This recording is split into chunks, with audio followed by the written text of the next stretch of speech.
Hi everybody, it's Martian Monkey here, and I'm back again, and I did not make any videos yesterday, and I will tell you why. I already told people on my Twitter and Facebook, or not Facebook, on my Instagram. I only put videos on Facebook. It's kind of like YouTube, it's the same thing. For me, not for other people. But anyway, let me tell you why, and then I'm going to get on to my The Flash Season 1, Episode 11 review. Okay, guys, so basically why I was gone is that I was at a funeral, and it was really sad. I was out of town. It's for my 100-year-old great grandma. So, R.I.P. to you. Rest in peace. Very amazing, great grandma. She was awesome. So, yep. So yeah, I got here really late, and if you did know, I was talking to my friend Clarita on Twitter, telling her hopefully I get home in time for Arrow because we were out of town and we were out all day. So yeah, didn't make it back, but I did watch it, and it was really great. So. But right now we're going to do the Flash review, so let's get on with it. Alright, so big stories to little stories. So this one was all about the Piped Piper being introduced into the Flash.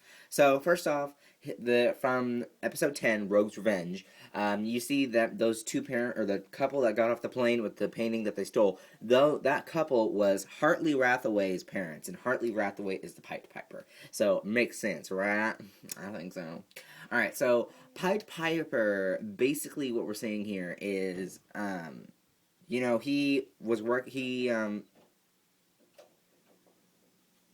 just came in. Hold on, guys.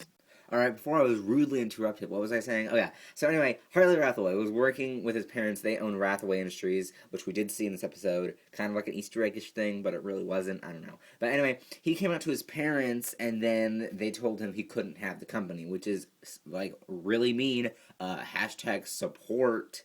Yo. Learn it. Support anyone. Seriously, I do. As long as you're not being mean to people. Bully. No.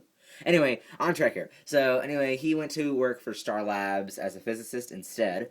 As he did, it was the same, like, maybe like a few months past, I think, as then when Cisco was hired. So now Cisco's hired, and Hartley's here, kind of being mean to him, and that's when Cisco meets Caitlin, so that was really fun to see as well. And so it was really cool. So flash forward to now.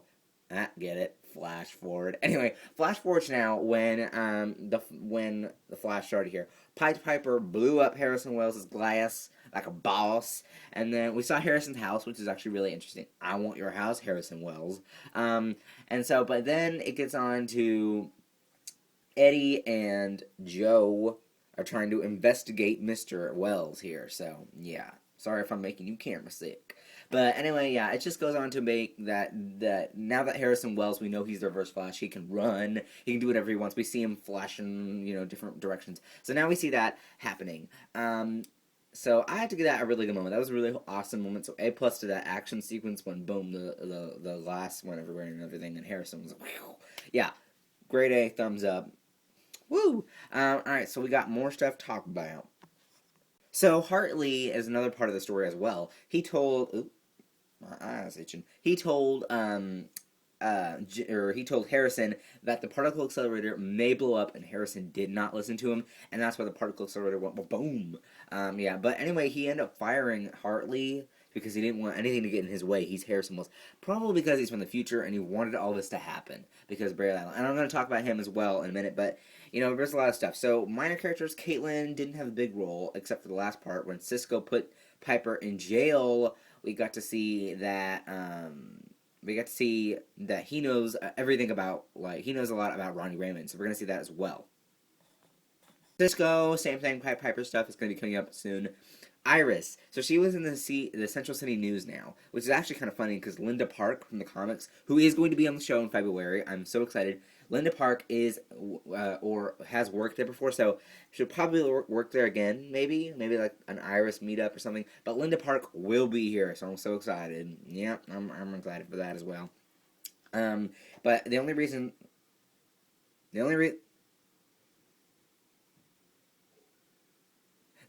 why they hired her is because she knew stuff about the Flash. So sorry. And yeah, and there's some Easter eggs too.